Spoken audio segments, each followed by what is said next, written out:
NRM ababbi ba ssente baabaddeyo ku kololo nga bayisa bajeti.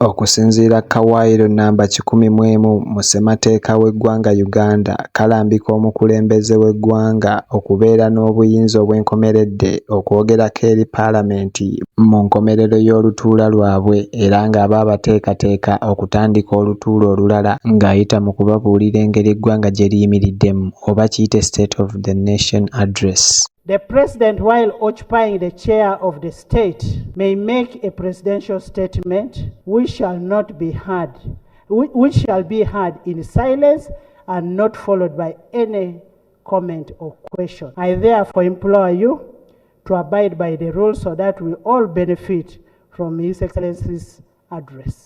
Okufaanaganako n'omwaka 2022 olukuŋŋaana luno lwatudde ng'ennaku z'omwezi 7 omwezi ogw'omukaaga 2023 mu kibangirize ky'ekisaawe Kololo era nga lwakubiriziddwa Right Honourable Anita Anet Among omwogezi w'olukiiko lw'eggwanga olukulu obuyinza obumuweebwa etteeka ku nnamba 17 mu ssemateeka w'eggwanga era olukuŋŋaana luno lwe lwabadde lusooka mu nsisinkano y'olutuula olwokusatu mu Parliament eye-11. Proclamation by the Right Honourable Speaker of Parliament. Now therefore, in accordance with the Rule 17(1) of the Rules of Procedure, I hereby proclaim that Parliament shall sit at Kololo Ceremonial Grounds on Wednesday, 7th June 2023 at 14 hours. Mu nsonga empitirivu ezikoonebwako mu lutuula luno lwa State of the Nation Address, bannayuganda baba balindiridde okuwulira butya eggwanga bwe liyimiridde mu byenfuna oba ebyembalirira. Omukulembeze w'eggwanga His Excellency Yoweri Kaguta Museveni Tibuhaburwa yagenze maaso n'ategeeza nti eggwanga okuva mu mwaka gwa 1986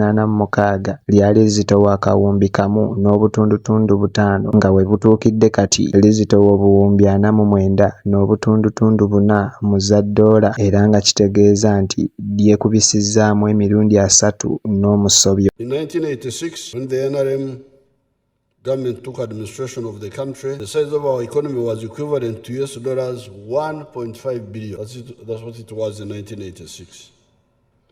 Today, our economy is about $49.4 billion. In other words, the economy, this is if you use the exchange rate method, in other words, the economy has expanded by more than 30 times since 1986. The economic growth rate for this year is projected at 5.5% in real terms, compared to 4.7% last financial year, 2021-2022. Over the next 5 years, the economy is projected to grow at an average rate of 6.57% per year.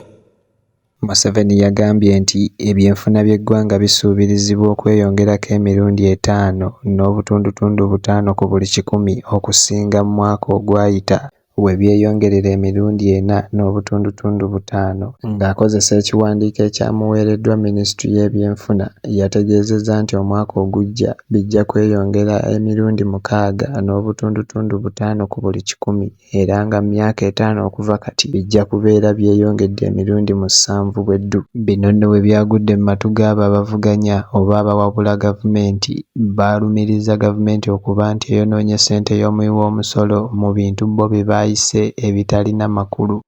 NRM ababbi ba ssente baabaddeyo ku kololo nga bayisa bajeti bagisoma naffe ssente ne tuziwulira bammemba ba Paalamenti. Ekisooka essente zino nga zigenda okubeera nga bagamba nti zifunibwa tebatwebuuza kutuula nabo kulaba nga tukola ki bajeti.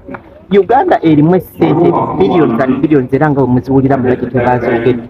naye egenda kuyamba watya omuntu wa wansi. Omuntu wa wansi talina wagenda kuganyulwa, kubanga singa essente ezo ezibeera nga ziri budget bifo nga tuba members ba parliament tubeera nga tusobola okubeera nga tulaba expenses zaazo, yandibadde nga budget eyamba abantu. Ekirala mulaba nti abasawo baaganye n'okubasasula essente.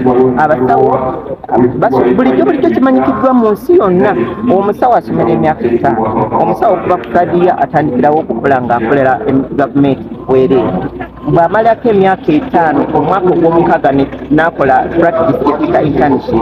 Naye kikwewuunyisa nti nno nti abasawo bagamba ebyo tebagenda basasula, naye kati baavuddeyoko nga bagamba nti at least olw'okubeera akazito ke tubataddeko, nze kubanga nze tula police committee and abadokitazi bangi tula police committee, tubataddeko akazito akawera, so ne basalawo ne bagamba nti bagenda kubasasula, naye twagala kibeere nga kiri constant, nga kiri continuous.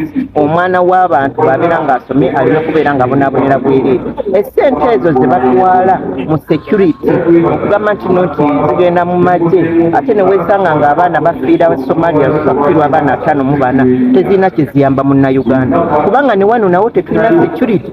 Singa tulisi baziteekawo ne Uganda ntubeera nti well protected, kaleko nayo abantu babatta emisana nabo bennyini ne batandisa bano bayongedde ne balaga obutali bumativu bwabwe ku lw'omukulembeze w'eggwanga okuvaayo n'akawaŋŋamula nti ssente ezimu ezeewolebwa ye tazimanyaako, era ne basaba gavumenti nti ku mulundi guno gwokka batuukirize omukulembeze ky'asuubizza nti baakusasula amabanja gano era obutaddamu kwewola ssente yonna.